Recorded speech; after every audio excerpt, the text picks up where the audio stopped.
The rain had just stopped, leaving Seattle's streets glistening under the soft glow of streetlights. Elizabeth Carter sat by the window of the Daily Grind, a cozy coffee shop tucked into a corner of Pike Street.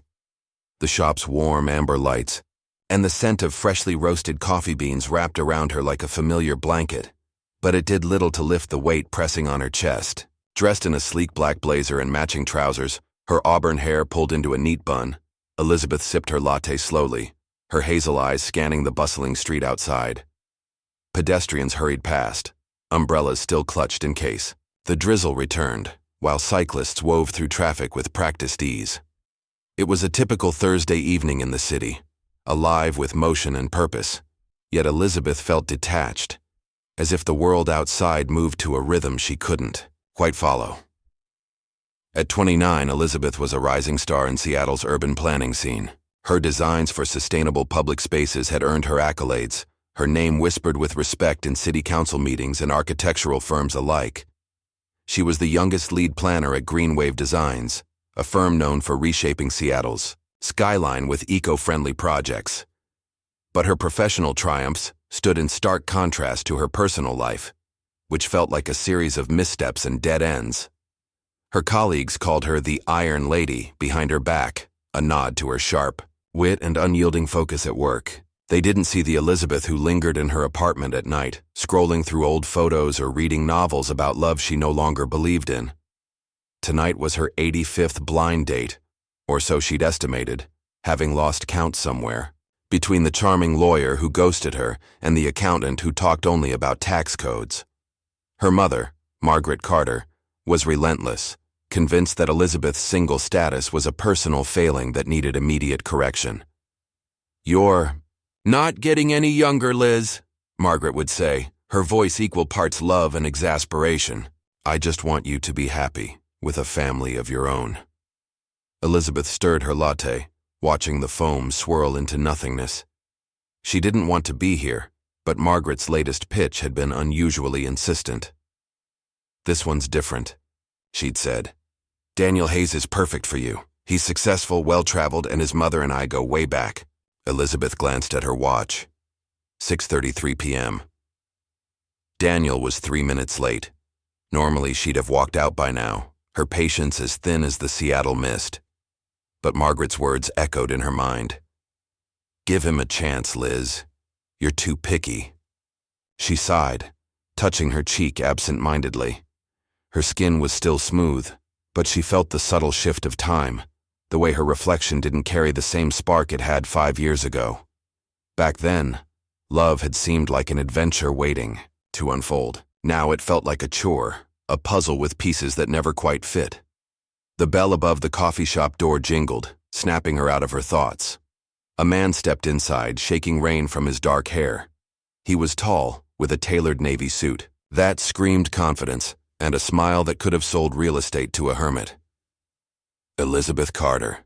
he asked, his voice smooth as the espresso machine humming behind the counter.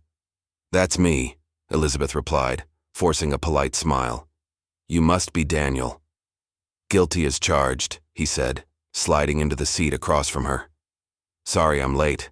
Traffic was a nightmare out there, I swear. Seattle drivers lose their minds when it rains." Elizabeth nodded, her smile tight. Everyone knew Seattle traffic was a mess, especially in the rain. Why hadn't he left earlier?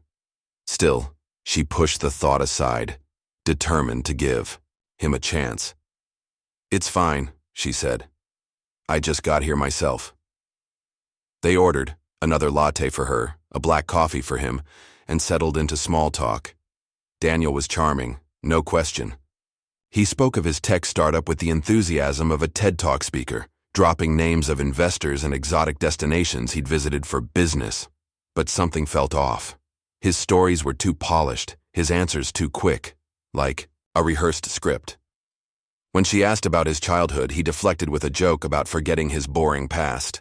When she mentioned her work on a new waterfront park, he nodded vaguely, offering generic praise instead of engaging. As the conversation dragged on, Elizabeth's unease grew. She noticed the way his eyes darted to his phone every few minutes, the way he adjusted his tie when she asked about his family. Finally, his phone buzzed loudly, and he glanced at the screen, his jaw tightening. "Excuse me," he said, standing. "I need to take this, won't be a minute." He stepped outside, leaving Elizabeth alone with her cooling latte. Through the window she saw him pacing, his phone pressed to his ear. Curiosity tugged at her, sharper than her usual caution. She stood quietly, moving closer to the glass door, staying out of sight, but near enough to catch his words. "Lisa, I told you I'd handle it," Daniel said, his voice low but tense. "The rent's late. I know, but I'm working on it." A woman's voice crackled through the phone, sharp and frustrated. "Working on it? Daniel, the kids need new shoes, and the landlord's threatening to evict us. You're out there playing businessman while I'm holding everything together." Elizabeth froze, her heart thudding. Kids? Rent? She pressed herself against the wall, her mind racing. "I'm in a meeting," Daniel snapped. "I'll send the money tonight, okay? Just stop calling me every 5 minutes. "Meeting?" the woman scoffed. "You mean another one of your dates? I'm your wife, Daniel. I know what you're doing, and I'm sick of it." The word wife hit Elizabeth like a slap. She stepped out from behind the wall, her fists clenched. "Daniel!" she called, her voice cutting through the evening air. He spun around, his face paling as he saw her. "Elizabeth, Who are you talking to?" she demanded, storming toward him. "Or should I say, what are you hiding?" "It's not what you think," Daniel stammered, ending the call quickly. "That was just... I heard everything," Elizabeth snapped. "You're married, you have kids, and you sat there pretending to be single, wasting my time. Do you think I'm an idiot?" Daniel raised his hands, as if to calm her. "Elizabeth, please let me explain. It's complicated. My wife and we're not really together anymore. We just share a house for the kids." Elizabeth's laugh was sharp, bitter. "Oh, really? Is that why she's calling about rent and shoes? Because you're so separated? Do you think I'm that gullible?" "I'm telling the truth," Daniel insisted, his voice desperate. "We're practically divorced. It's just logistics." "Logistics?" Elizabeth stepped closer, her eyes blazing. "You lied to me, Daniel. You sat there with your fake charm and your fake stories, and you thought I wouldn't notice. Why should I believe a single word you say now?" He opened his mouth, but she cut him off with a raised hand. "Don't bother. I'm done. Don't call me, don't text me, don't even think about me. Stay out of my life." Without waiting for a reply, Elizabeth turned and marched back into the coffee shop. She grabbed her purse, ignoring the curious glances from other patrons, and strode out to her car. Her hands trembled as she gripped the steering wheel, anger and humiliation burning through her. How could she have sat through that date, listening to his lies? What kind of person did that? Her phone buzzed and she glanced at the screen. It was Margaret, probably eager for a play-by-play. Elizabeth answered through her car's hands-free system, her voice tight. "Mom, I really don't want to talk. Right now." "What happened?" Margaret's voice was bright, oblivious to the storm in Elizabeth's chest. "Was he rude? Did he not show up? Liz, you need to be more patient." "He's married, Mom," Elizabeth cut in. "Married with kids. He lied to my face." Margaret gasped. "Married? That's awful. Oh, Liz, I'm so sorry, I had no idea." "It's fine," Elizabeth said, though it wasn't. I need to cool off. I'll explain later."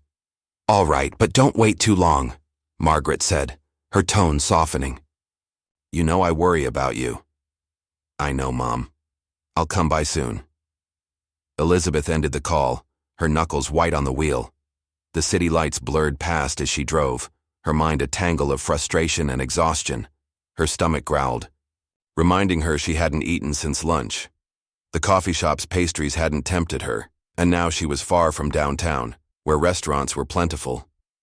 The streets here were quieter, lined with small shops and food trucks. She spotted a food truck parked near a small park, its colorful sign advertising tacos and fresh fruit smoothies. Pulling over, she stepped out, the cool evening air brushing her face. The truck's vendor, an older woman with a warm smile, greeted her. "Evening, hun. What can I get you?" "Just a mango smoothie, please," Elizabeth said, her voice softer now. As the woman blended the fruit, Elizabeth's eyes wandered to the park. A man stood nearby, leaning against a tree, his clothes worn and patched. His dark hair was unkempt, his shoes scuffed, but there was something striking about him. Sharp cheekbones, deep brown eyes that seemed to hold a story. He noticed her gaze and approached slowly, his posture hesitant but dignified. "Excuse me, ma'am," he said, his voice steady despite his appearance. "I'm sorry to bother you, but I haven't eaten in a couple of days. Could you spare some change for food?" Elizabeth paused, surprised by his directness. She'd encountered panhandlers before, but this man, there was a quiet strength in his eyes, a humility that felt genuine. Without overthinking it, she reached into her purse and pulled out a $10 bill. "Here," she said, handing it to him.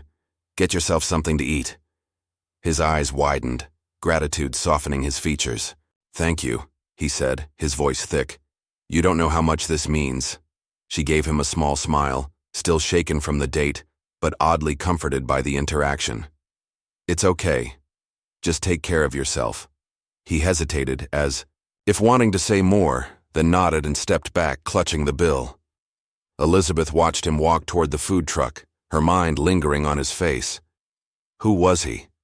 What had brought him to this point?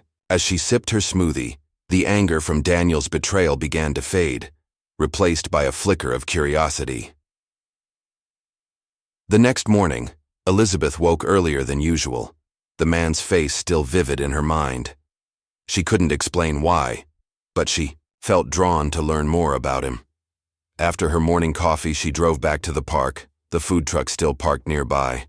The vendor greeted her with a familiar smile. "Back for another smoothie?"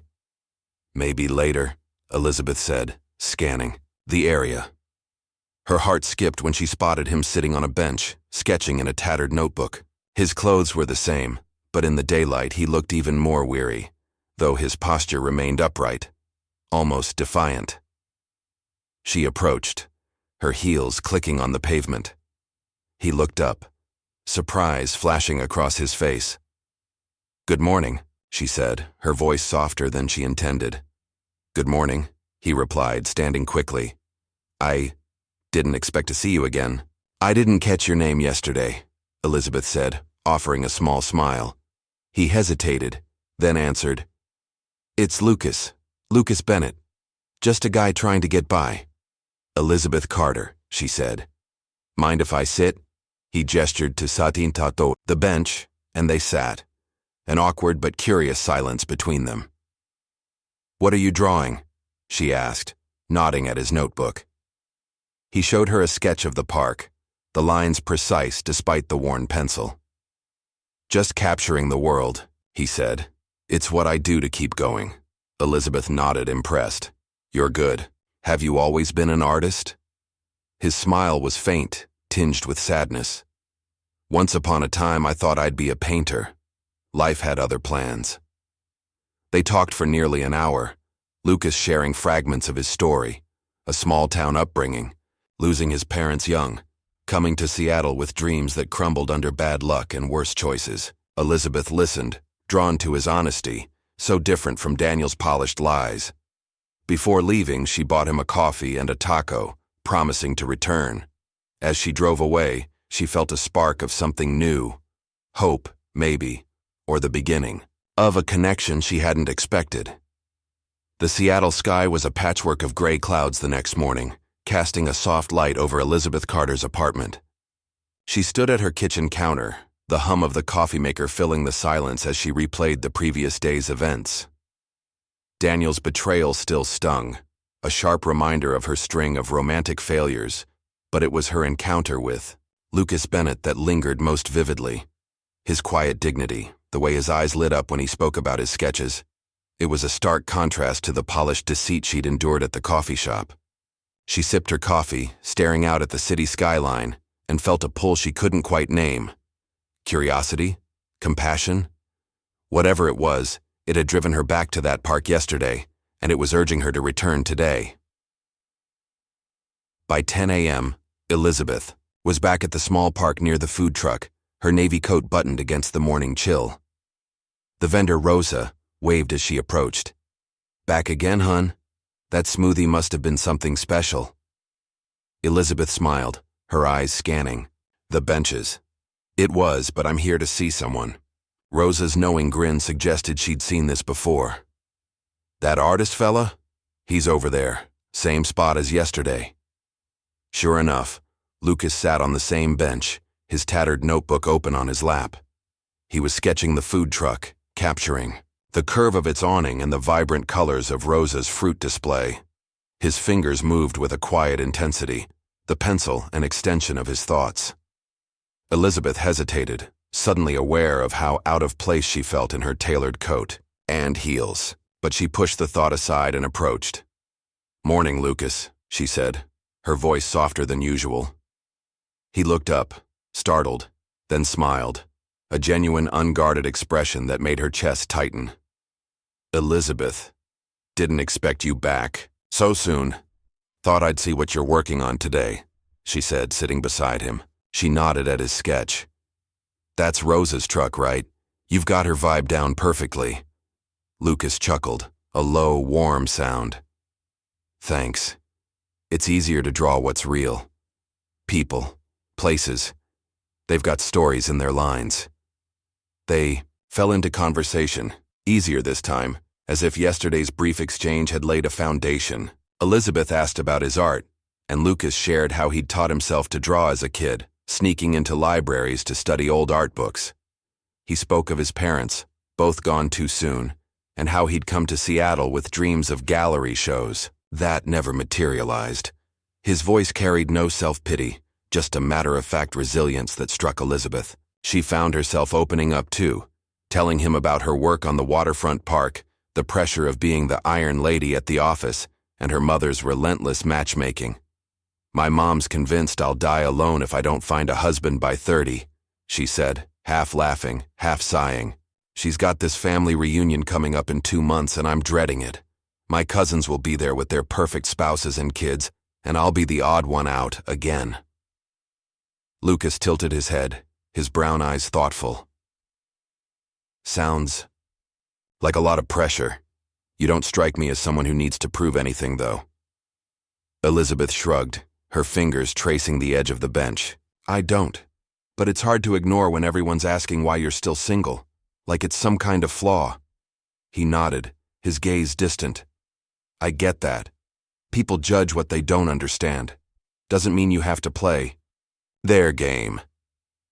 His words stayed with her as she drove home that afternoon. Lucas's latest sketch, a quick portrait of her, drawn on a napkin, tucked into her purse. It was rough but striking, capturing the curve of her jaw and the intensity in her eyes. She hadn't expected to feel so seen by someone she'd just met, especially someone so different from her usual circle of polished professionals. Over the next few days, Elizabeth found herself returning to the park, each visit lengthening their conversations. Lucas was guarded at first, but her persistence, bringing coffee, sharing stories, coaxed him out. She learned he'd been homeless for 2 years, scraping by on odd jobs and his art, which he sold when he could. Despite his circumstances, he carried a quiet optimism, a belief that life could still surprise him. Elizabeth admired that, envied it even. Her own life, with its corner office and sleek apartment, felt hollow by comparison. One evening, as they sat sharing a pizza from a nearby food truck, Elizabeth's phone buzzed with a text from her mother. "Family reunion plans are set. Bring someone special, Liz. Don't let your cousins outshine you." The words hit like a jab, reigniting her frustration. She set the phone down, harder than intended, and Lucas raised an eyebrow. "Bad news?" he asked, wiping sauce from his hands. "Just my mom, reminding me I'm a disappointment unless I show up with a ring on my finger," Elizabeth said, her tone sharper than she meant. She sighed, softening.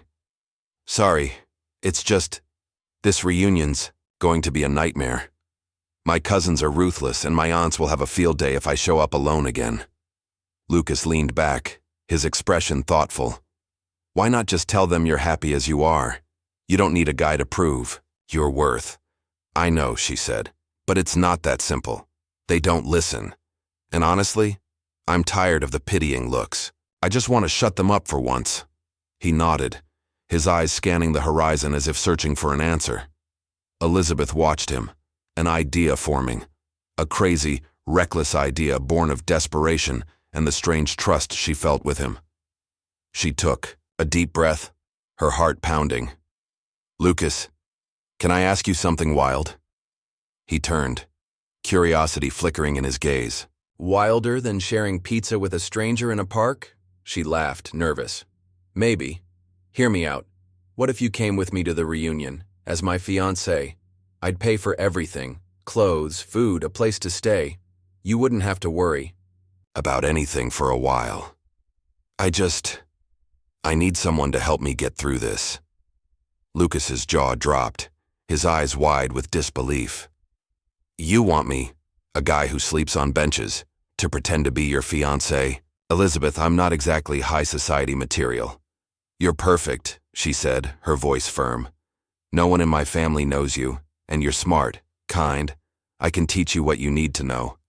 Please, Lucas. I'm so tired of doing this alone." He stared at her, his expression a mix of shock and hesitation. "Why me? You could hire an actor, someone who's done this kind of thing before." "Because you're real," she said, surprising herself with her conviction. "You don't pretend to be something you're not. And I trust you." Lucas ran a hand through his hair, exhaling slowly. "This is crazy. You know that, right?" No, she admitted, grinning, "but I think we could pull it off. What do you say?" He studied her for a long moment, his eyes searching hers. Finally, he nodded. "All right. If it means that much to you, I'll do it. But I'm warning you, I'm not great at playing rich." Elizabeth clapped her hands, relief flooding her. "Thank you. And don't worry, I'll handle the details. There's just one catch. You'd need to stay with me for a couple of months so we can get you ready. My family's nosy, and we need to be convincing." Lucas hesitated, then gave a small smile. "Live with you. That's a lot. But if you're sure, I'm in." The next day, Elizabeth took Lucas to a barbershop in Capitol Hill, a trendy spot with leather chairs and the scent of cedarwood. Lucas looked uneasy, his worn jacket out of place among the sleek decor. "This feels like a movie I don't belong in," he muttered as the barber, a cheerful man named Tony, draped a cape over him. "You'll be fine," Elizabeth said, sitting nearby. "Just trust me." Tony worked quickly, trimming Lucas's overgrown hair and shaping his beard into a neat stubble. When he finished, Lucas turned to the mirror, his eyes widening. "Who's that guy?" he said, half joking. But Elizabeth saw the flicker of confidence in his expression. "You look amazing," she said, and she meant it. Cleaned up, Lucas was striking, his sharp features softened by a quiet warmth. She felt a flutter in her chest, quickly pushing it aside. This was business, not romance. Next, they hit a menswear store downtown, Elizabeth guiding Lucas through racks of suits and casual wear. He protested at first, uncomfortable with the price tags, but she insisted. "If you're going to be my fiancé, you need to look the part. My family will notice every detail." By the end of the day, Lucas had a new wardrobe. 2 suits, several shirts, polished shoes, and a leather jacket that made him look like he'd stepped out of a magazine. As they drove to Elizabeth's apartment, he stared out the window, quiet. "This doesn't feel real," he said finally.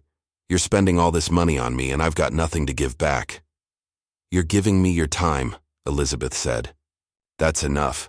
Besides, I'm not doing this just for you. I need this as much as you do." Her apartment was a modern loft in Belltown, with floor-to-ceiling windows and sleek furniture that screamed success. She showed Lucas to the guest room, a cozy space with a view of the Puget Sound. "This is yours for the next 2 months," she said. "We'll start training tomorrow. Table manners, small talk, all the stuff my family expects. You'll do great." Lucas nodded, setting his new clothes on the bed.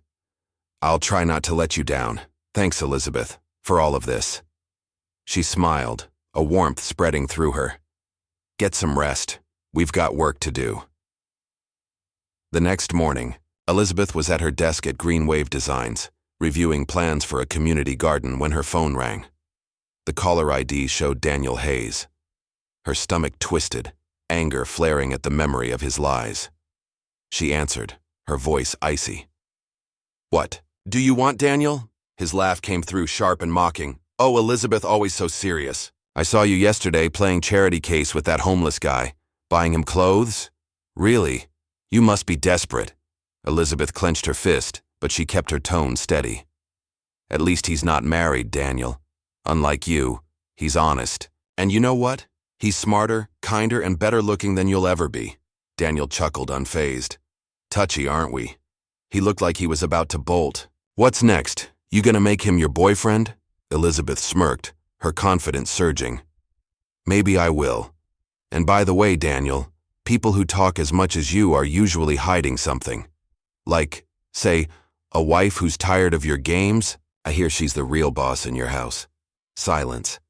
She'd hit a nerve. Before he could recover, she added, "You're like a bad signal, Daniel. Always trying to connect but going nowhere. Don't call me again." She hung up, leaning back in her chair, a satisfied grin spreading across her face. Daniel could try to rattle her, but she was done letting him. That evening, Elizabeth returned home to find Lucas in the guest room, trying on one of the new suits. He looked uncomfortable but undeniably handsome, the navy fabric accentuating his frame. "How do I do?" he asked, adjusting the tie awkwardly. "You look like you belong at a gala," she said, laughing. "But we need to work on that tie. Come here." As she fixed the knot, their hands brushed and she felt a spark, brief, but undeniable. She stepped back, clearing her throat. "Tomorrow we'll practice dinner etiquette. My family's big on that." Lucas nodded, his eyes lingering on her. "You're really going all in on this, aren't you?" "I have to," she said. "But honestly, I'm starting to think this might be fun." Over the next week, Elizabeth and Lucas settled into a routine. She taught him how to navigate a formal dinner, from which fork to use to how to dodge her aunt's nosy questions. He was a quick learner, his natural charm shining through as he mimicked her instructions. They laughed over his attempts to pronounce hors d'oeuvres and shared stories late into the night, the boundaries between them softening with each conversation. One evening, as they sat on her couch reviewing a mock guest list for the reunion, Elizabeth's friend Sarah stopped by. Sarah, a graphic designer with a blunt streak, eyed Lucas warily as he excused himself to the kitchen. "Liz, can we talk?" she said, pulling Elizabeth aside. "What's up?" Elizabeth asked, though she could guess. Sarah crossed her arms.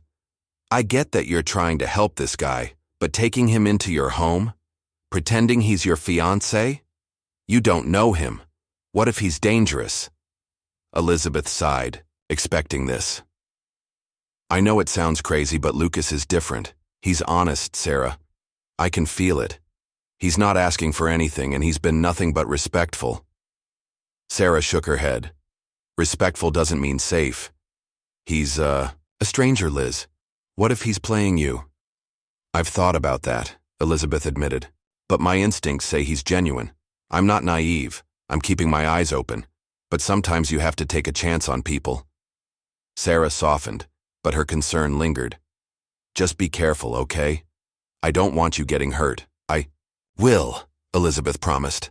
"But I think Lucas might be exactly what I need right now."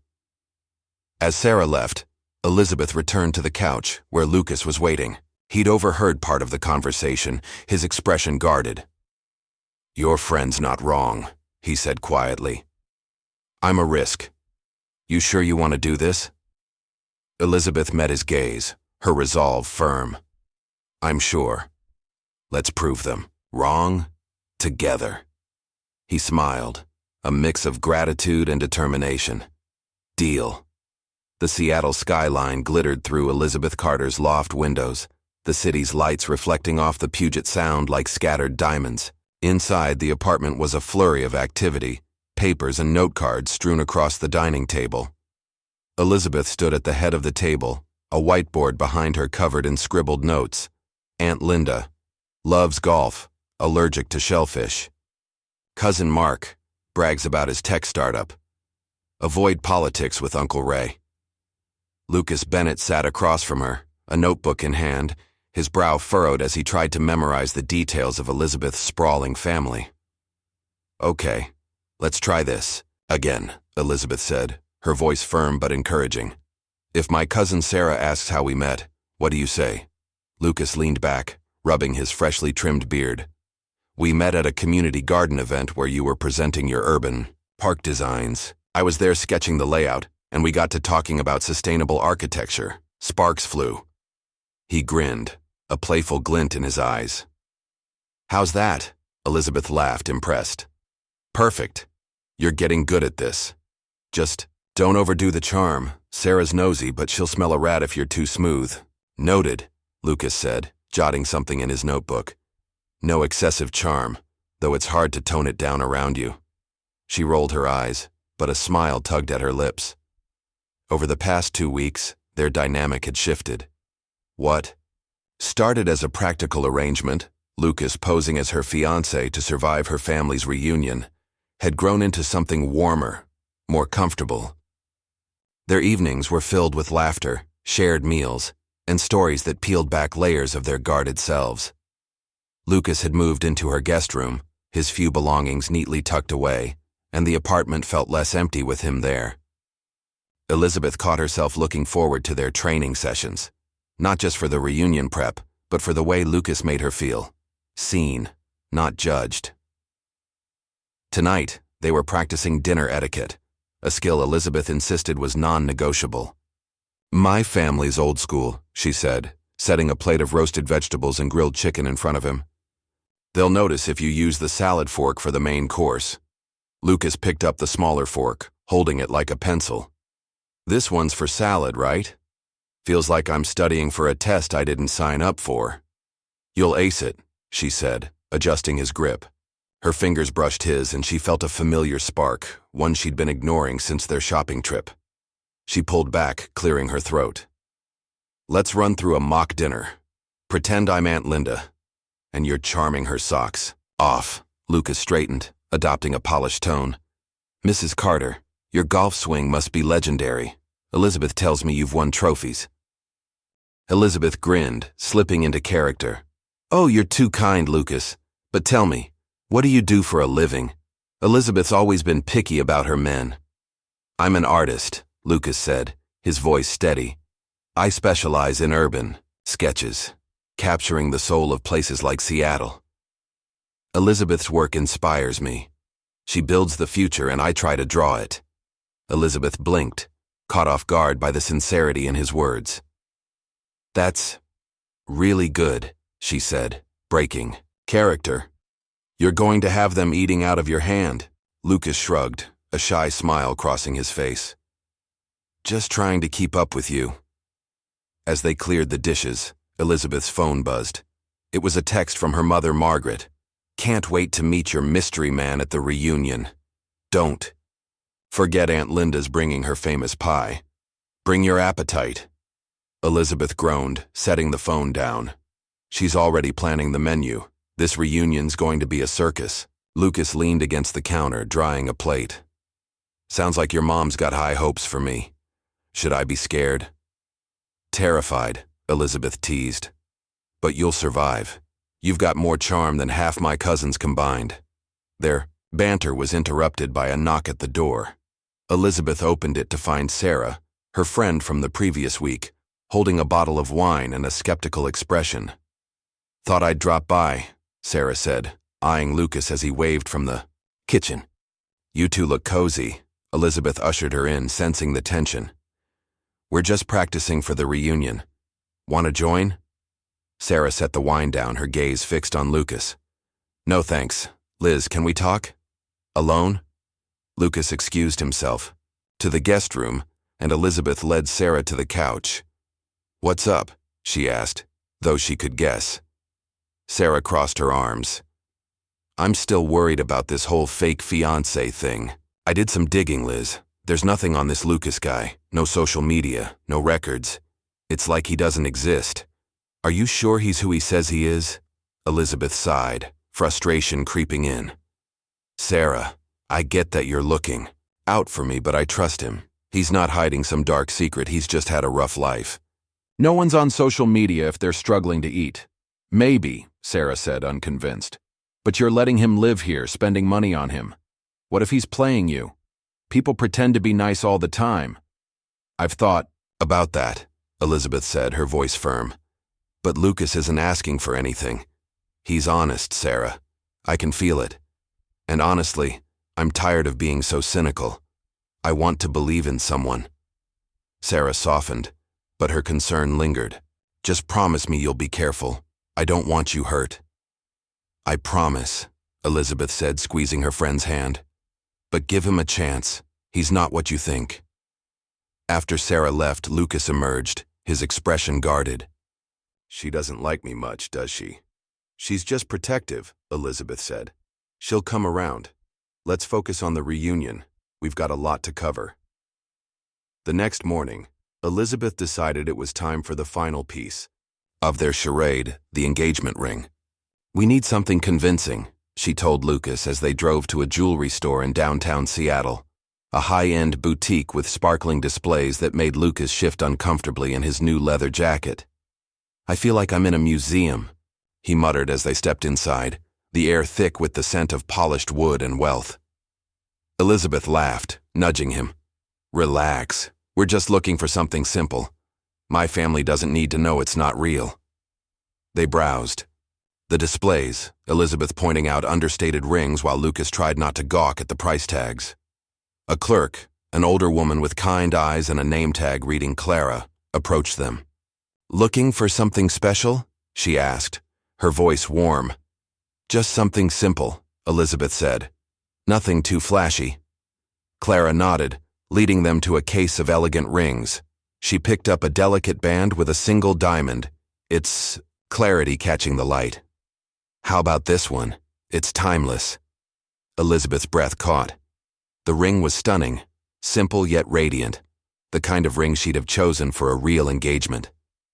It's beautiful, she said, glancing at Lucas. What do you think? He nodded, his eyes wide. It's... wow. But isn't it too much? Before Elizabeth could respond, Clara smiled. Actually, this ring is already paid for. It's free for you. Elizabeth blinked, stunned. Free? What do you mean? Clara's expression was serene. A donor, someone who wishes to remain. Anonymous covered the cost. They wanted it to go to a couple who'd appreciate it. Lucas frowned, equally confused. That doesn't make sense. A ring like this? Why us? Clara shrugged, her smile unwavering. Some gifts don't come with explanations. They're meant to be accepted. Elizabeth's mind raced. The ring was worth more than her car, maybe. Her entire savings. Who would do this? A stranger? A prank? She looked at Lucas, who seemed just as lost. This feels... wrong, she said. We can't just take it. Lucas placed a hand on hers, his touch grounding. Maybe it's a sign. We've come this far, Elizabeth. Let's not question a good thing. She hesitated, her practical side warring with the surreal moment. Finally, she nodded. All right, we'll take it. Thank you, Clara. Clara wrapped the ring in a velvet box, her eyes twinkling. I hope it brings you joy. You two seem like you're meant for something special. As they left the store, Elizabeth clutched the box, her heart pounding. The ring felt heavy, not just in weight, but in meaning.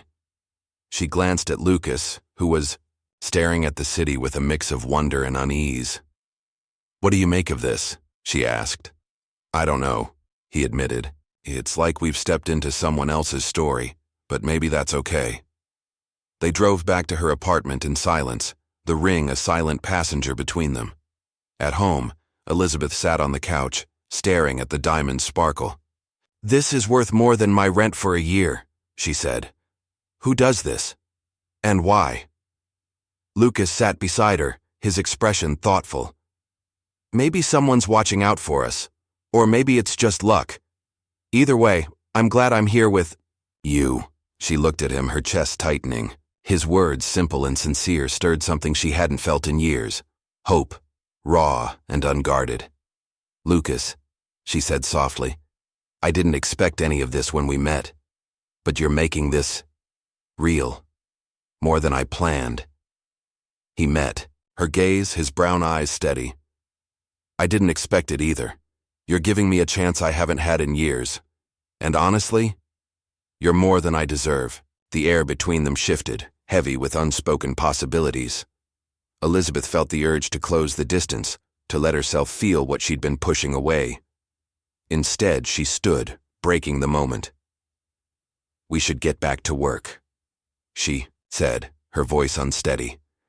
The reunion's in 6 weeks and we need to be perfect.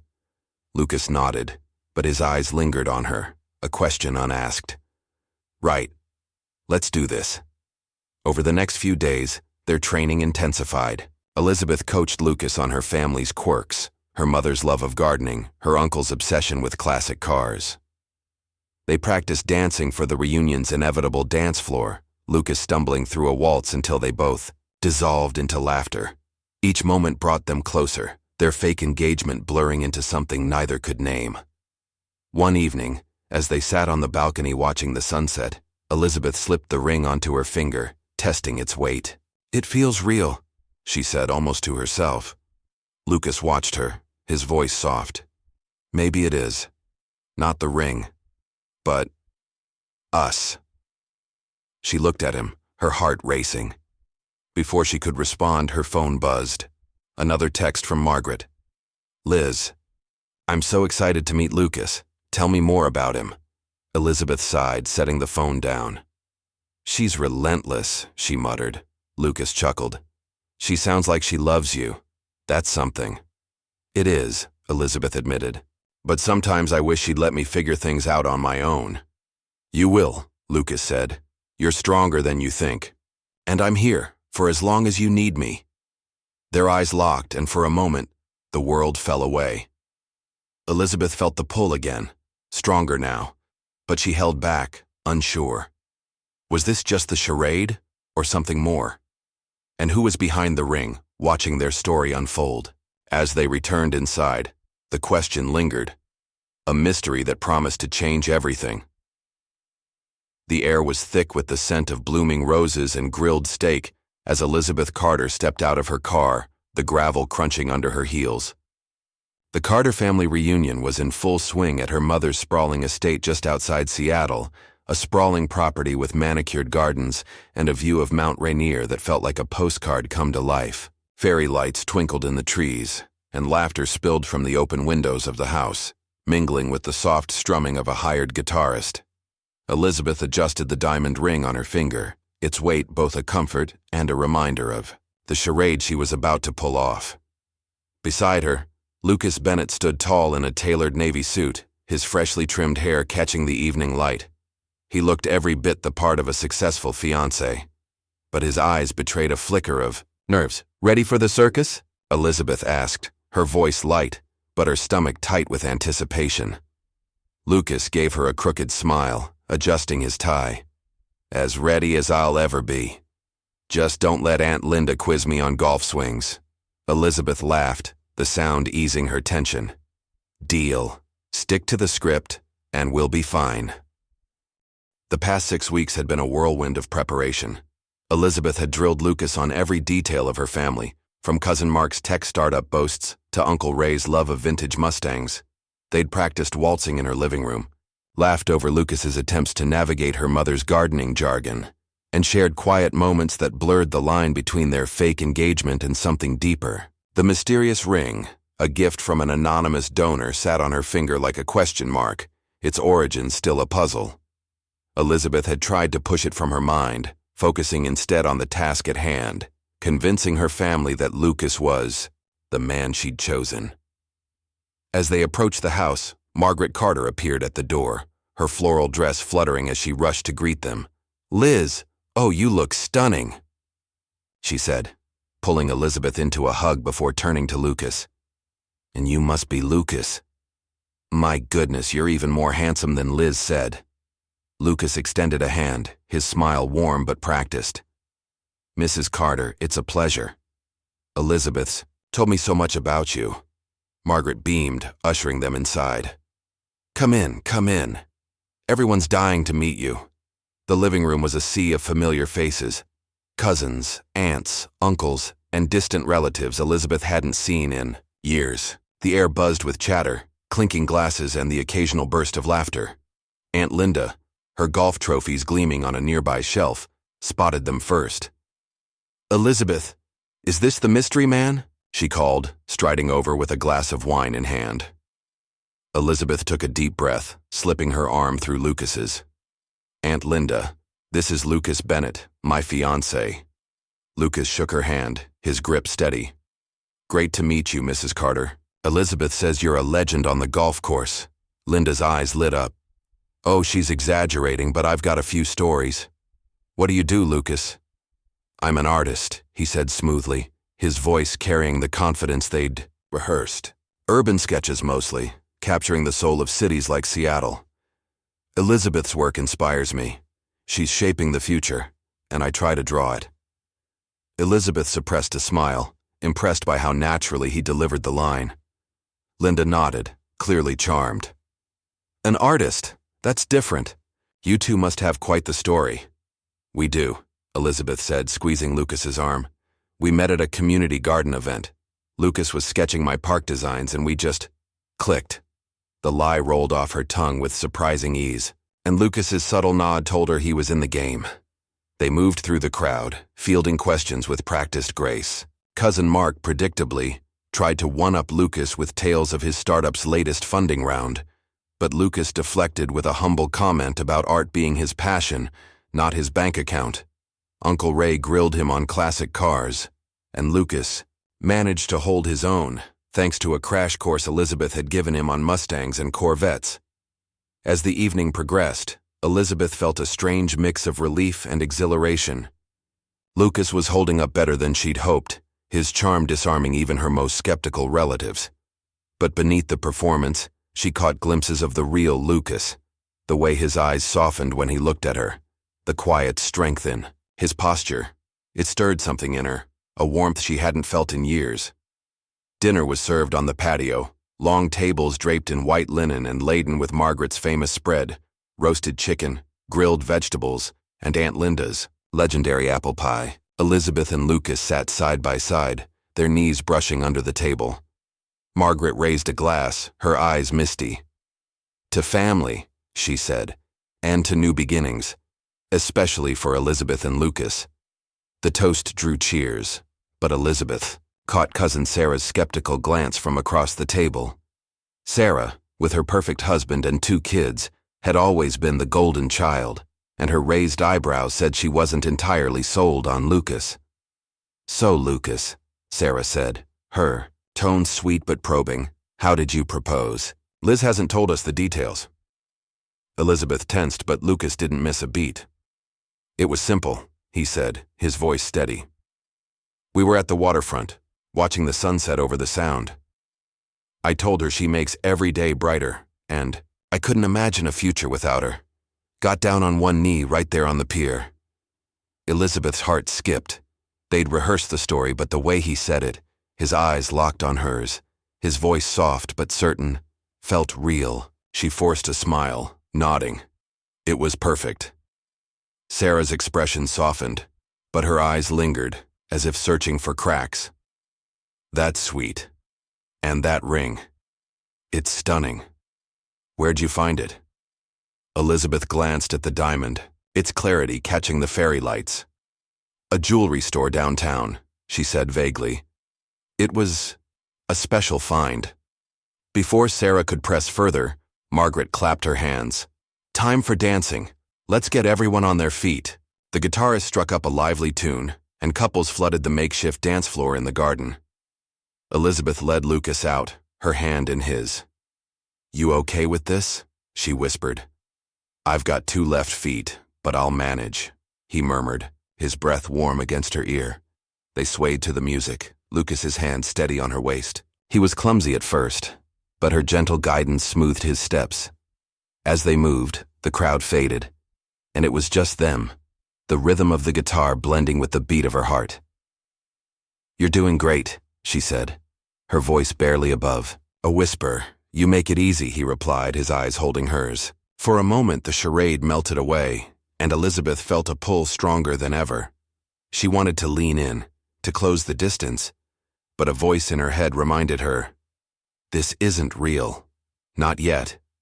The moment was broken by a tap on her shoulder. It was Margaret, beaming. "You two look perfect together. Lucas, you're a keeper." Lucas grinned. "I'm trying, Mrs. Carter." As Margaret moved off, Elizabeth's phone buzzed in her purse.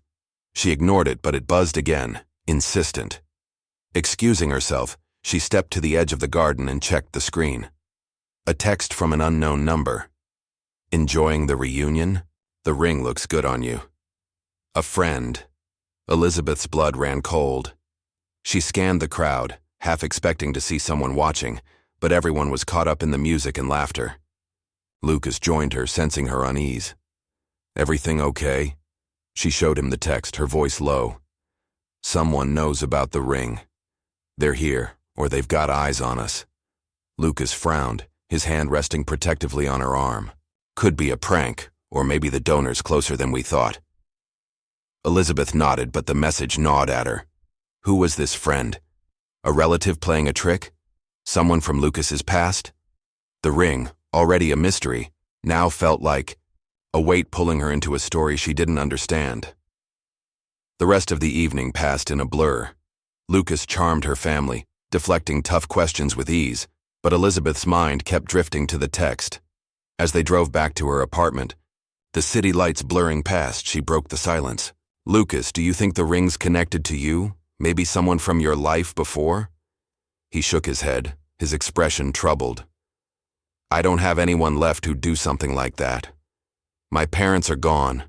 No siblings, no close friends with that kind of money. What about your side? Anyone who'd pull a stunt like this?"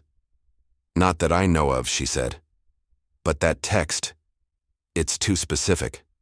Someone's watching us." Lucas reached for her hand, his touch steadying. "Whatever it is, we'll figure it out together. We've made it this far, right?" She smiled, grateful for his calm. "Right. Thanks for tonight, by the way. You were amazing." "So were you," he said, his voice soft. "I almost forgot we were pretending." The words hung between them, heavy with meaning. Elizabeth's heart raced, but she didn't respond, afraid of what she might say. Back at the apartment, she sat on the couch, staring at the ring. Lucas joined her, his presence a quiet comfort. "What's on your mind?" he asked. "Everything," she admitted. "The reunion, the ring, you. This started as a plan to shut my family up, but it's more now. I don't know what to do with that." Lucas looked at her, his eyes searching. "I feel it too. You've given me a chance I never thought I'd get. And being with you, it's not just a game anymore. But I'm still the guy from the park, Elizabeth. I don't have much to offer." "You're wrong," she said, her voice firm. "You've given me something I didn't realize I needed. Hope, trust. Someone who sees me, not the Iron Lady or my mom's project." He reached for her hand, his fingers brushing the ring. "Then let's see where this goes. No pressure, no charade, just us." Before she could respond, her phone buzzed again. Another text from the unknown number. "You're closer to the truth than you think. Check the ring's inscription." Elizabeth's breath caught. She slipped the ring off, holding it to the light. There, etched inside the band, were tiny letters she hadn't noticed before. "For a new beginning."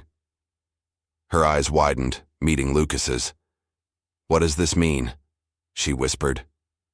"I don't know," he said, his voice low.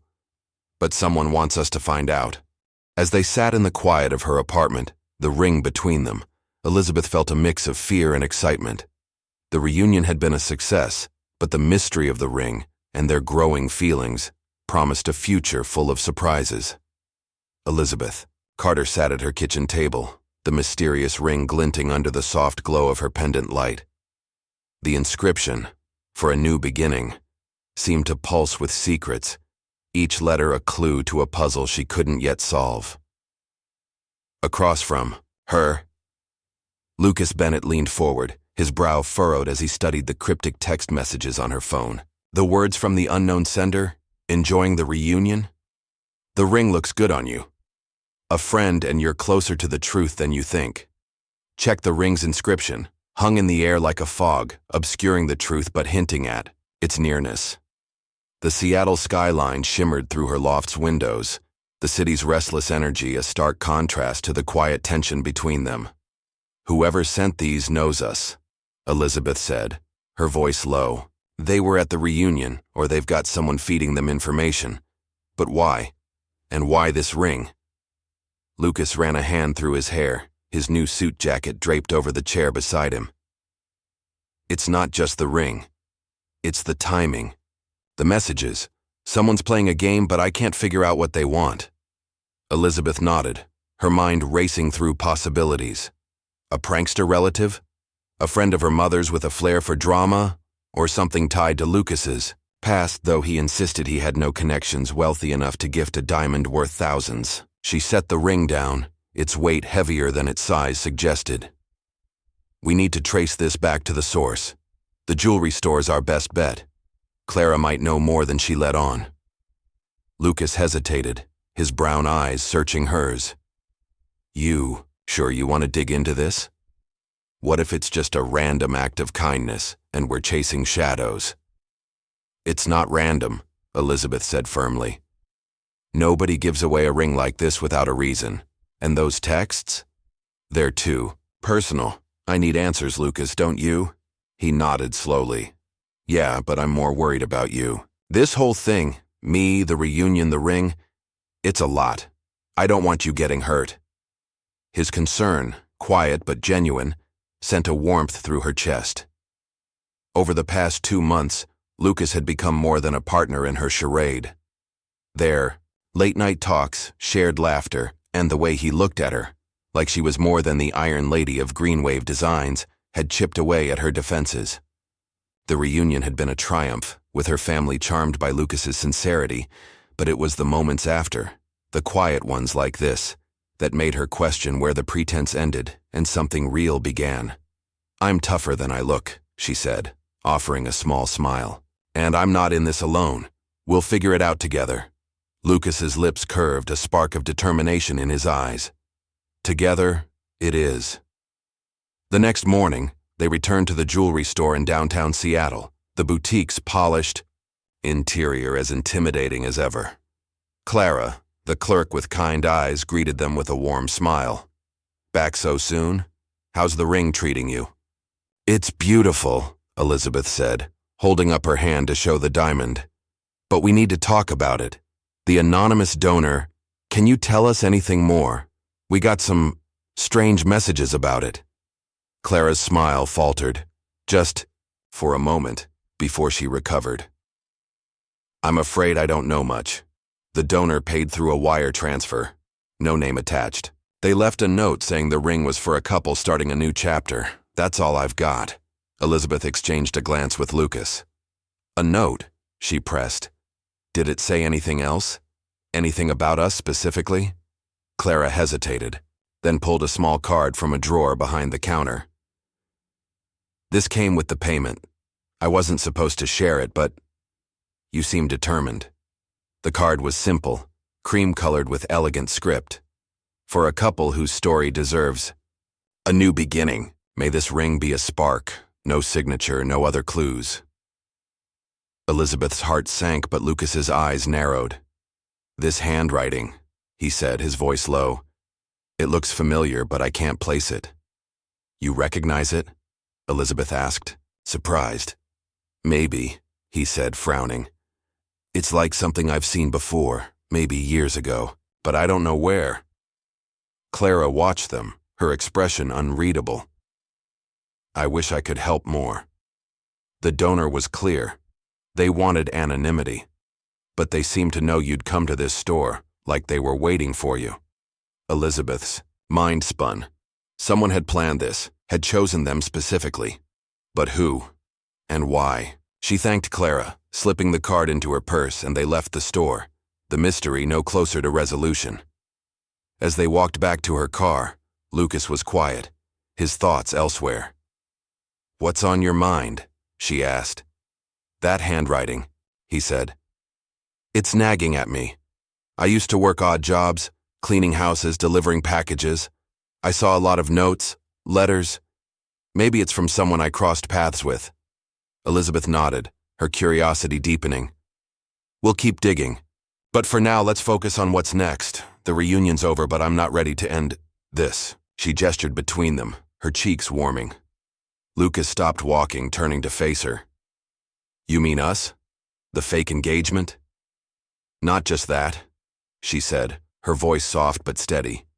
You've become important to me, Lucas. I don't know what this is yet, but I don't want it to stop. His eyes softened, a mix of surprise and hope. I feel the same. I never thought I'd be here, standing with someone like you. But I'm scared, Elizabeth. I've got nothing to offer but myself, and that's not much. You're enough, she said, stepping closer. You've given me more than you know, someone to trust, someone who gets me. Let's figure out what this is, no pretense. Before he could respond, her phone buzzed. Another text from the unknown number. The truth is closer than you think.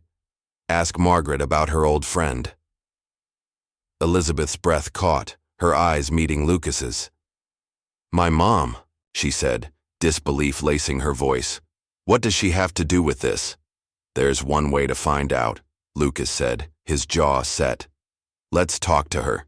They drove to Margaret's estate, the late morning sun breaking through the clouds. Margaret was in her garden pruning roses, her face lighting up when she saw them. Liz! Lucas! What a nice surprise! I was just telling Aunt Linda how wonderful you were at the reunion.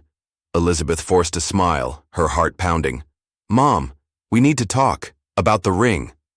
Margaret's pruning shears paused, her expression shifting to something guarded. The ring? It's lovely, isn't it? I'm so glad you found something special. Someone gave it to us, Elizabeth said, watching her mother closely. For free, and they've been sending me texts, telling me to check the inscription, to ask you about an old friend. What's going on? Margaret set the shears down, her hands trembling slightly. Oh, Liz, I didn't want you to find out like this. Find out what? Elizabeth pressed, her voice rising. Lucas stood beside her, silent but supportive. Margaret sighed, her eyes distant. The ring was from an old friend of mine, Clara Bennett. Yes, Bennett, she added, seeing Lucas's shock.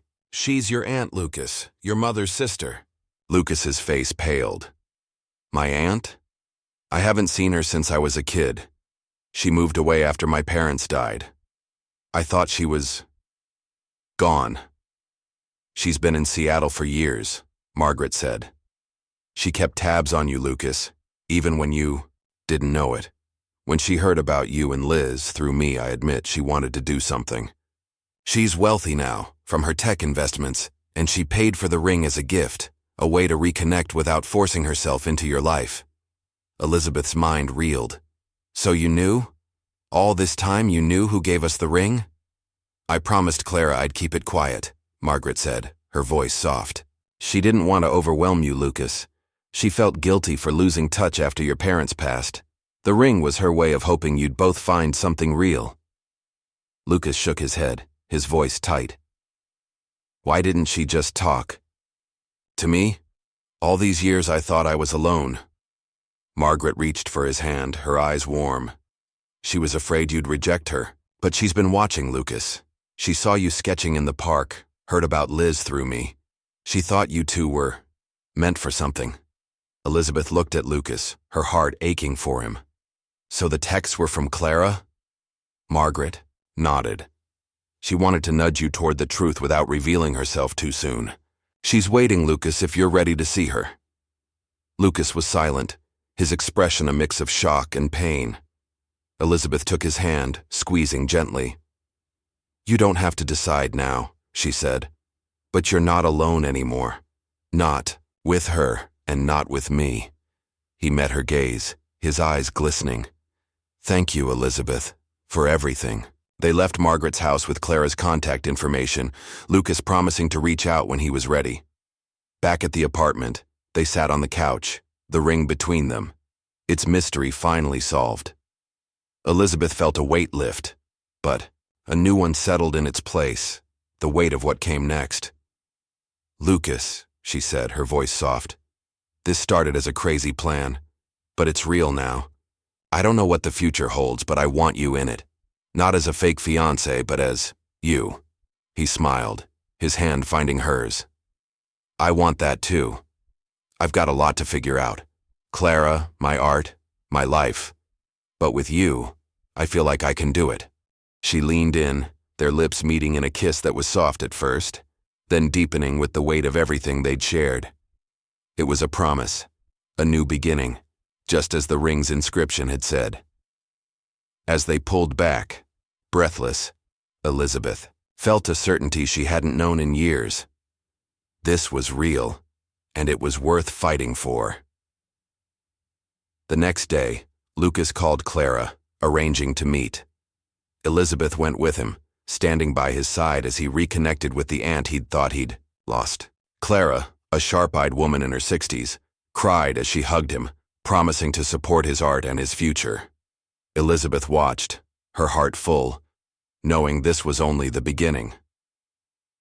Months later, Lucas's sketches were featured in a local gallery, thanks to Clara's connections. Elizabeth stood beside him at the opening, the ring still on her finger, not as a prop, but as a symbol of their shared journey.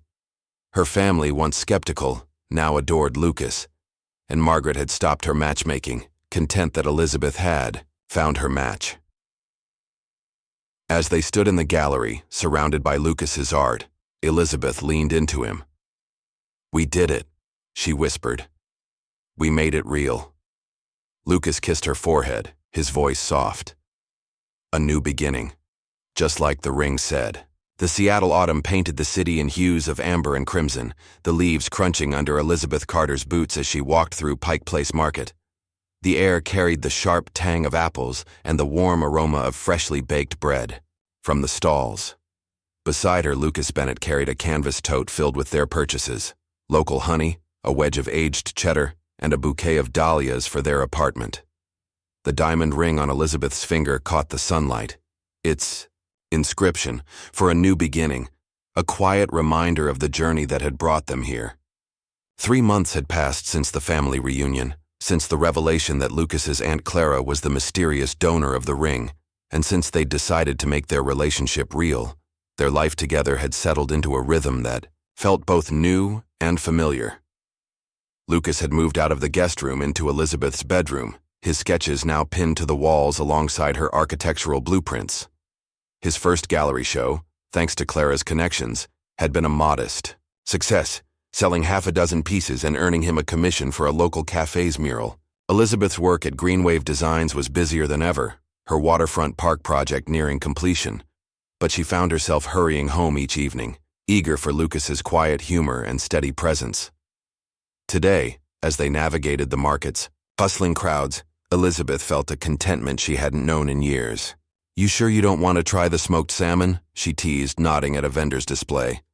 "It's practically a Seattle law." Lucas laughed, his brown eyes crinkling. "I'm still recovering from your mom's salmon casserole. At the reunion. Give me a week." She nudged him playfully, their hands brushing as they walked. The ease between them was a stark contrast to the chaos of their first meeting. Her reeling from Daniel's betrayal.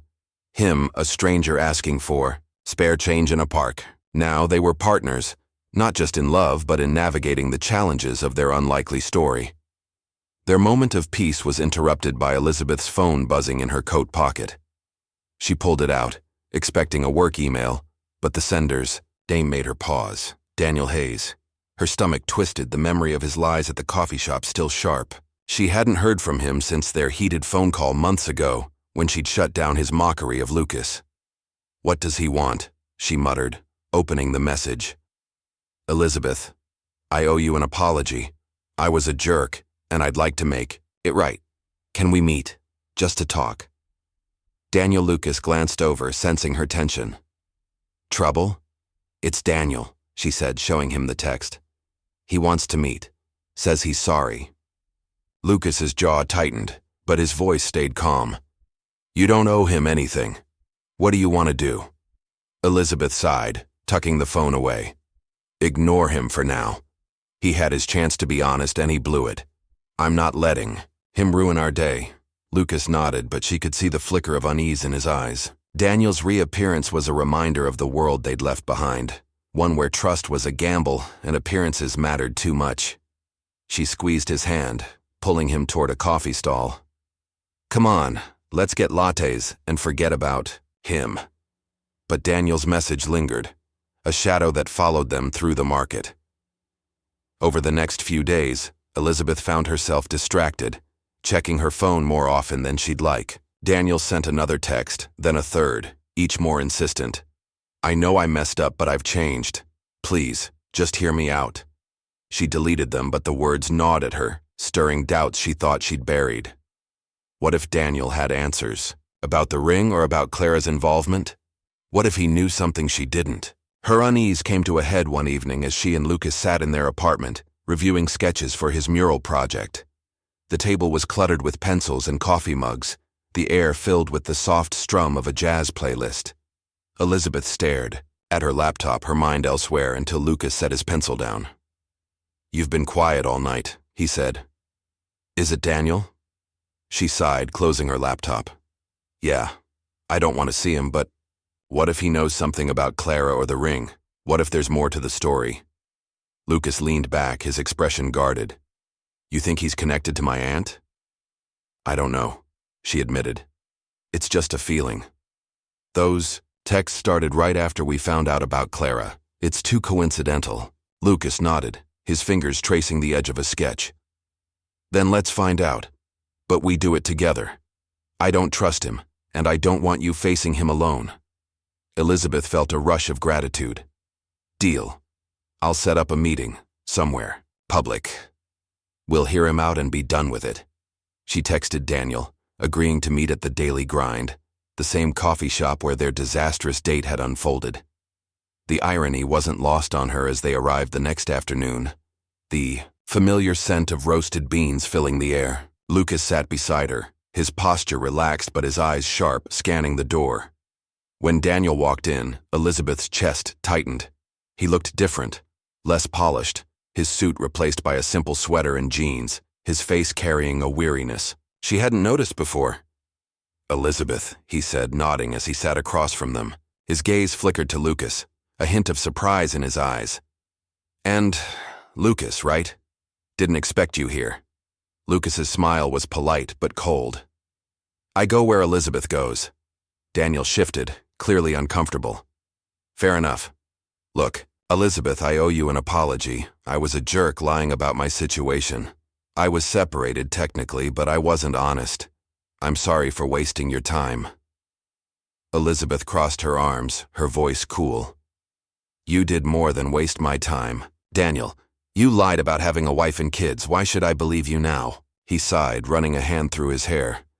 "I don't expect you to, but I've been trying to fix things. My marriage, my life. When I heard about you and Lucas, I felt guilty. I wanted to clear the air." "Heard about us?" Elizabeth asked, her eyes narrowing. "From who?" Daniel hesitated, then leaned forward. "Clara Bennett. She's a client of mine. I run a small tech consultancy, and she hired me for some financial work. She mentioned you two, said she'd done something. Big for you, a ring, I think." Lucas stiffened, his voice low. "You know my aunt?" "Barely," Daniel said. "She's private, doesn't share much. But she talked about you, Lucas, like she was proud. Said you were turning your life around with Elizabeth's help." Elizabeth exchanged a glance with Lucas, her mind racing. "So the texts, those were from you?" Daniel frowned, confused. "Texts? What texts?"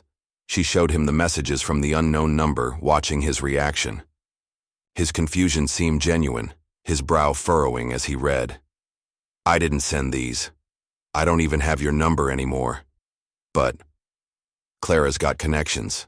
Maybe someone else she knows?" Elizabeth's heart sank. If Daniel wasn't the sender, who was? And why was Clara's name at the center of this? She stood, her voice firm. "Thanks for the apology, Daniel, but we're done here." He nodded, standing as well. "I get it.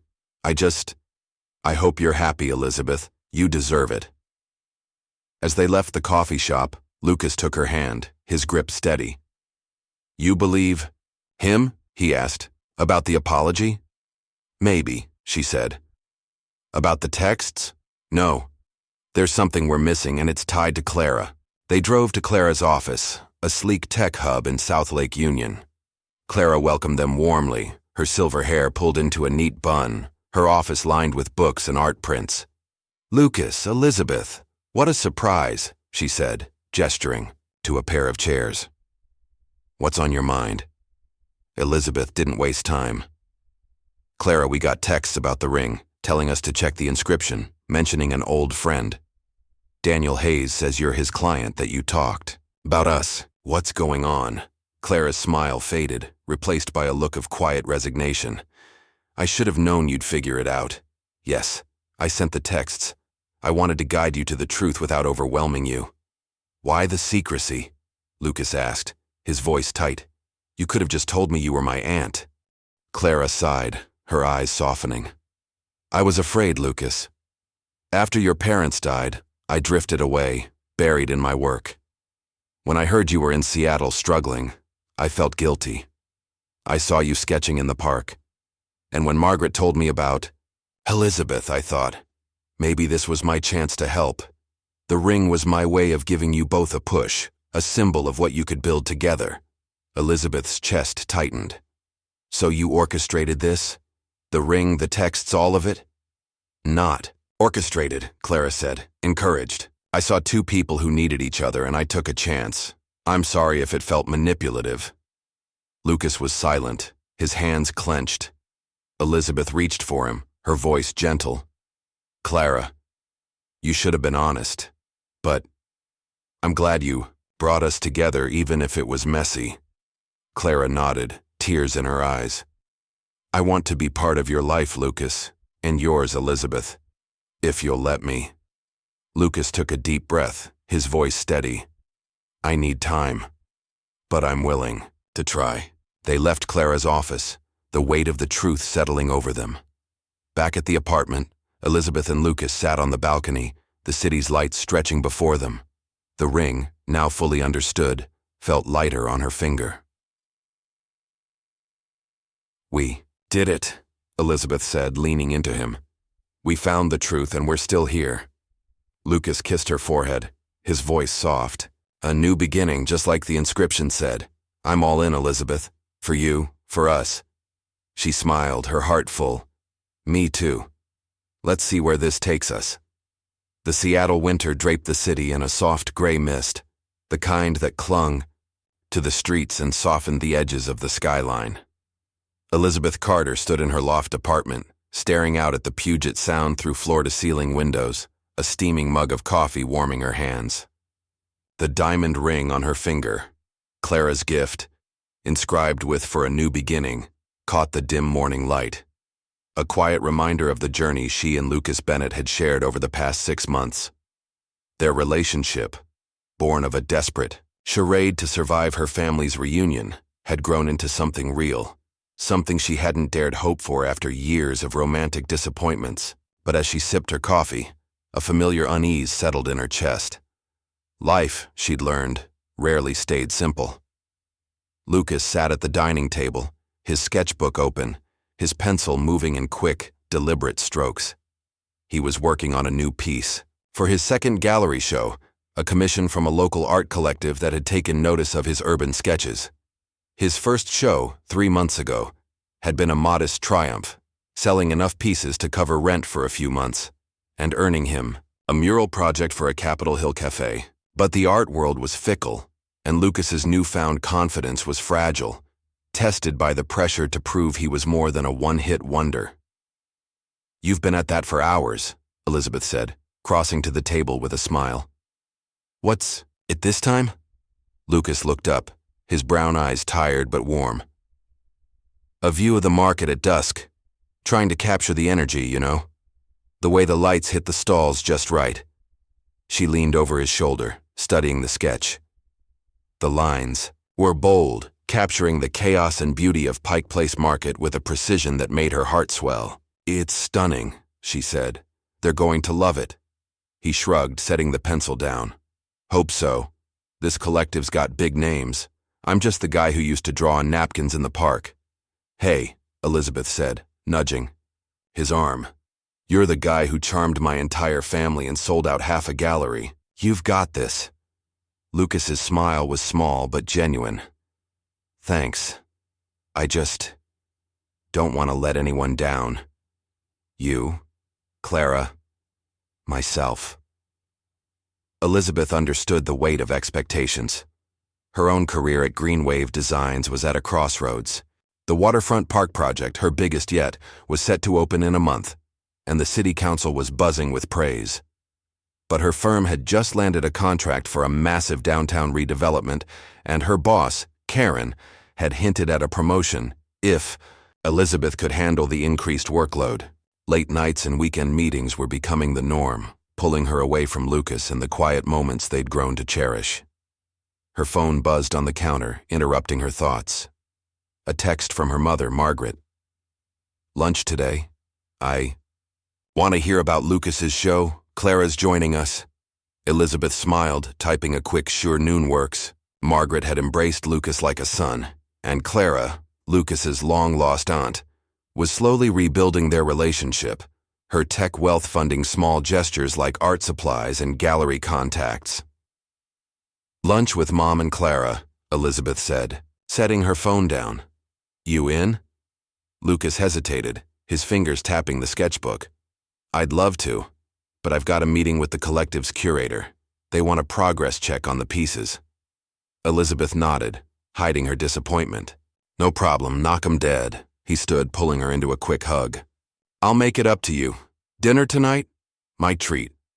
Deal, she said, kissing his cheek. As he grabbed his jacket and headed out, she felt a pang of worry. Lucas was thriving, but the art world's pressure was new territory for him. She hoped he could handle it. At noon, Elizabeth met Margaret and Clara at a cozy bistro in Fremont, its walls lined with quirky art that reminded her of Lucas's sketches. Margaret, in a bright sweater, hugged her tightly. Liz, you look tired. Are you sleeping enough? I'm fine, Mom, Elizabeth said, sliding into a booth. Just busy with the park opening.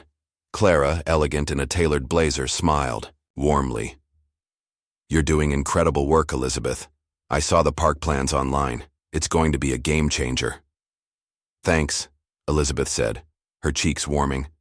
It's a lot, but it's worth it. Margaret leaned forward, her eyes sparkling. And Lucas, how's our artist doing? I can't wait to see his new show. He's working hard, Elizabeth said, her voice softening. The collective's tough, though. They're pushing him to deliver, and he's feeling the pressure. Clara nodded, her expression thoughtful. The art world can be brutal. I've seen it with friends in the industry, but Lucas has talent, and he's got you.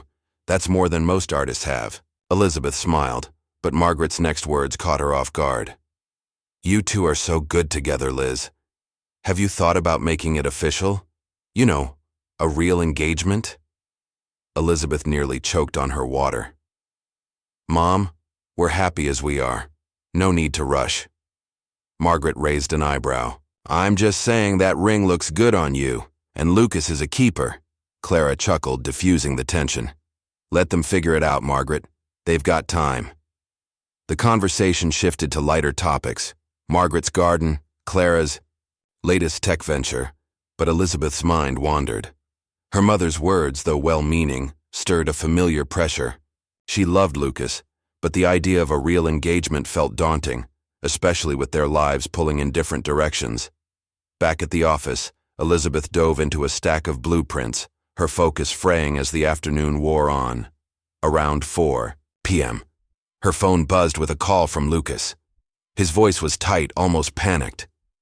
Elizabeth, can you meet me? I'm at the cafe on Pine Street. Something's wrong. Her heart sank. I'm on my way.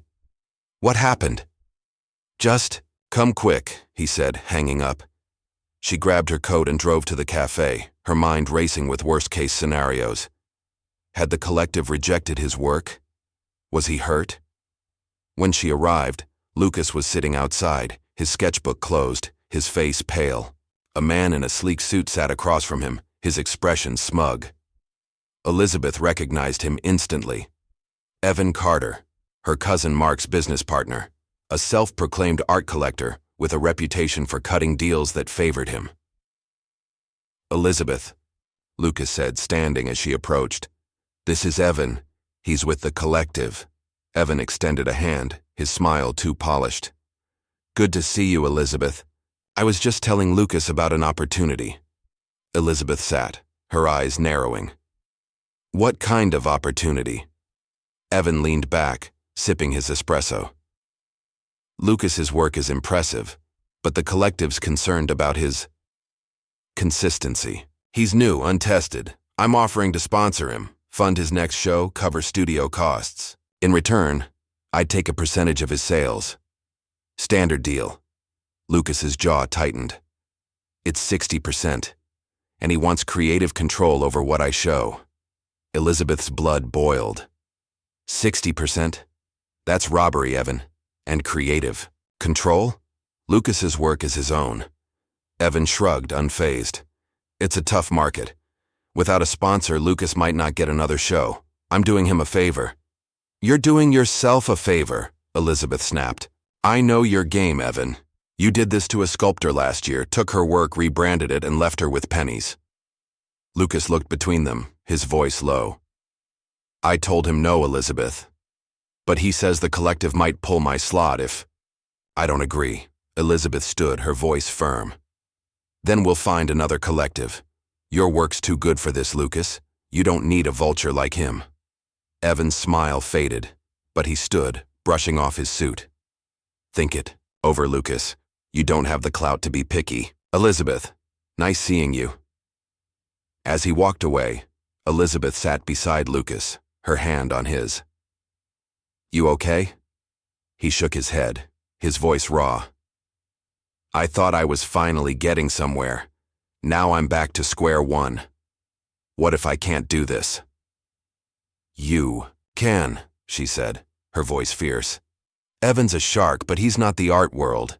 We'll find another way. Clara's got contacts, and so do I. You're not alone in this." Lucas met her gaze, his eyes searching. "Why are you fighting so hard for me?" "Because I believe in you," she said, her heart pounding. "And because I love you." The words slipped out, raw and unfiltered, and Lucas's breath caught. He reached for her, his hand cupping her cheek. "I love you too," he said, his voice soft.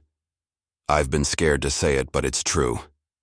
They kissed, the cafe fading around them, the world narrowing to the warmth of their connection.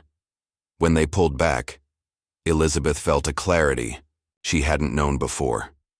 "We'll figure this out," she said. "Together." That evening, they met Clara at her office, explaining Evan's offer and the collective's pressure. Clara's eyes narrowed, her tech mogul instincts kicking in. "Evan Carter's a known quantity," she said. "I'll make some calls. There's a gallery in Belltown looking for fresh talent. They'll want you, Lucas, no strings attached." Lucas nodded, gratitude softening his features. "Thank you, Clara. I'm still getting used to having you back." Clara smiled, her eyes misty. "I'm not going anywhere this time." Over the next few weeks, Elizabeth and Lucas threw themselves into their challenges. Elizabeth worked, late nights on the downtown redevelopment, her promotion within reach, while Lucas prepared new pieces for the Belltown Gallery, his confidence slowly rebuilding. Their evenings were stolen moments, cooking dinner, sketching together, or simply sitting on the balcony, dreaming of a future they were building step by step. One night, as they lay in bed, the city's lights casting shadows on the ceiling, Elizabeth turned to Lucas. "I was thinking about what Mom said, about making it official. I'm not saying we need to rush, but what if we did? For real." Lucas propped himself up, his eyes wide. "You mean it? An engagement?" She nodded, her heart racing. "Not because of pressure, but because I want you in my life, Lucas. Forever." He kissed her, slow and deep, his voice a whisper. "Yes, 1,000 times, yes." The next day, they told Margaret and Clara, who erupted in joy. Margaret insisted on planning a small celebration, while Clara offered to host it at her waterfront home. As they stood together, surrounded by family and art, Elizabeth felt the weight of the ring on her finger shift. It was no longer a mystery, but a promise. A new beginning they'd chosen together. The Seattle spring of 2026 was gentle, with cherry blossoms dusting the streets and a soft breeze carrying the scent of the Puget Sound. Elizabeth Carter stood in the Belltown Gallery, a sleek space with exposed brick walls and skylights that bathed the room in natural light. The air buzzed with anticipation, the chatter of art patrons mingling with the clink of wine glasses. Tonight was Lucas Bennett's second solo show, a milestone that felt like a culmination of the journey they'd begun nearly a year ago. Elizabeth adjusted the diamond ring on her finger, Clara's gift, inscribed with, "For a new beginning," and smiled as she watched Lucas across the room, shaking hands with a curator, his navy blazer fitting him like he'd been born to this world. The past year had been a whirlwind of change. Their fake engagement, born of desperation to survive her family's reunion, had blossomed into a real one, sealed with a promise made in the quiet of their apartment. Lucas's art career, once a dream sketched on napkins in a park, was gaining traction, thanks to Clara's connections and his own relentless work. Elizabeth's career at Greenwave Designs had soared, her waterfront park opening to citywide acclaim and earning her a promotion to senior planner. But it was their relationship, forged through trust, vulnerability, and shared challenges, that anchored them, a foundation stronger than any blueprint or canvas. Lucas caught her eye from across the gallery, his smile warm and unguarded. He excused himself and crossed to her, his hand finding hers. "You look like you're plotting something," he teased, his voice low. "Just admiring the star of the show," Elizabeth replied, squeezing his hand. "You're killing it, Lucas. They love your work." He glanced around, his expression a mix of pride and disbelief. "I still feel like I'm dreaming. A year ago I was sleeping on benches. Now I'm here with you." She leaned in, kissing his cheek. "You earned this. Every bit of it." The gallery was filled with Lucas's urban sketches, vivid depictions of Seattle's markets, waterfronts, and hidden alleys, each piece capturing the city's soul with a raw, honest beauty. Patrons murmured in appreciation, and Elizabeth overheard a critic from a local magazine praising Lucas's authentic voice. The mural he'd painted for the Capitol Hill Cafe, a vibrant tribute to Seattle's diversity, had gone viral, online, drawing attention from galleries across the Pacific Northwest. Tonight's show was a test, a chance to prove he could sustain that momentum. As they mingled, Elizabeth spotted Clara near a sketch of Pike Place Market, her silver hair catching the light. Clara had become a steady presence in their lives, attending Lucas's shows, sharing dinners, and slowly rebuilding the bond she'd lost after his parents' death. She approached, her eyes sparkling. "Elizabeth, Lucas, this is incredible," she said, gesturing to the crowd. "I knew you had talent, Lucas, but it's extraordinary." Lucas ducked his head, a shy smile breaking through. "Thanks, Clara. Couldn't have done it without you." Clara waved a hand. "Nonsense. I just opened a door. You walked through it." Elizabeth smiled, grateful for Clara's humility. The ring, once a mysterious gift, now felt like a bridge, between Lucas and his past, between them and their future. "You did more than that," Elizabeth said. "You gave us a push we didn't know we needed." Clara's eyes softened. "I'm just glad you're both happy. And speaking of happy..." She glanced at Elizabeth's ring, raising an eyebrow. "Any wedding plans yet?" Elizabeth laughed, catching Lucas's amused look. "We're taking it slow. We've got enough on our plates with work and shows." Clara nodded, but her smile suggested she wasn't entirely convinced. "Fair enough. But don't wait too long. Life moves fast." As Clara moved off to greet a friend, Elizabeth's phone buzzed. It was a text from her mother, Margaret. "At the gallery. Where are you? Can't wait to see Lucas's art." Elizabeth grinned, scanning the crowd until she spotted Margaret near the entrance, her floral scarf a beacon in the sea of dark suits. She waved her over, and Margaret hurried to them, pulling Lucas into a hug. "Lucas, this is amazing," Margaret said, her eyes wide as she took in the sketches. "You're going to be famous, I just know it." Lucas chuckled, his cheeks flushing. "Let's not get ahead of ourselves, Mrs. Carter. I'm just happy people showed up." Margaret turned to Elizabeth, her voice dropping conspiratorially. "He's too modest. You're keeping him, right?" Elizabeth rolled her eyes, but her smile was genuine. "Yes, Mom. He's not going anywhere." The evening unfolded like a dream, with Lucas's pieces selling faster than expected. By 9 p.m., red dots marked nearly half the sketches, and the curator, a sharp-eyed woman named Rachel, pulled Lucas aside to discuss a potential group show in Portland. Elizabeth watched from a distance, her heart swelling with pride. He'd come so far, and yet he was still the man who'd approached her in a park, humble and honest, his eyes carrying a quiet strength. As the crowd thinned, Elizabeth slipped, outside to the gallery's small courtyard, needing a moment to breathe. The night air was cool, the city's hum softened by the distant sound of waves. She leaned against a railing, reflecting on the past year. She'd been the Iron Lady, closed off and skeptical, until Lucas had shown her what trust could feel like. Their journey, through deception, mystery, and love, had reshaped her, teaching her to embrace vulnerability without losing her strength. Lucas joined her, his jacket slung over his shoulder. "Hiding from the spotlight?" he teased. "Just needed a breather," she said, turning to him. "You were incredible tonight. I'm so proud of you." He stepped closer, his hand finding hers. "Couldn't have done it without you. You believed in me when I didn't believe in myself." She smiled, her throat tight. "You did the same for me. I was so caught up in work, in proving myself, I forgot how to live. You reminded me." He brushed a strand of hair from her face, his touch gentle. "So, about that engagement, you still sure about forever?" Elizabeth laughed, her heart racing. "More sure than ever. But let's make it our way. No pressure, no rush, just us." He nodded, pulling her close. "Just us."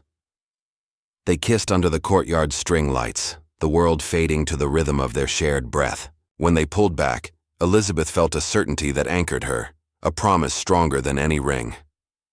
The next week, they hosted a small engagement celebration at Clara's waterfront home, a cozy gathering with Margaret, Clara, and a few close friends, including Sarah, who'd finally warmed to Lucas.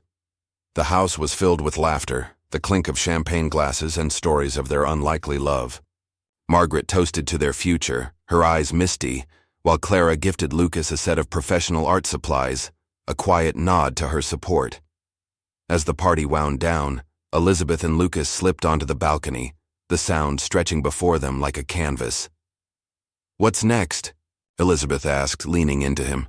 Lucas smiled, his arm around her. "More art, more love. Maybe a trip somewhere new. What do you think?" "I think we're just getting started," she said, her voice soft. "A new beginning, every day." They stood together, the ring's inscription a silent vow, their future unwritten but full of possibility. The city sparkled below, a testament to their journey, a story of trust, redemption, and love that had begun with a stranger's kindness and grown into something eternal.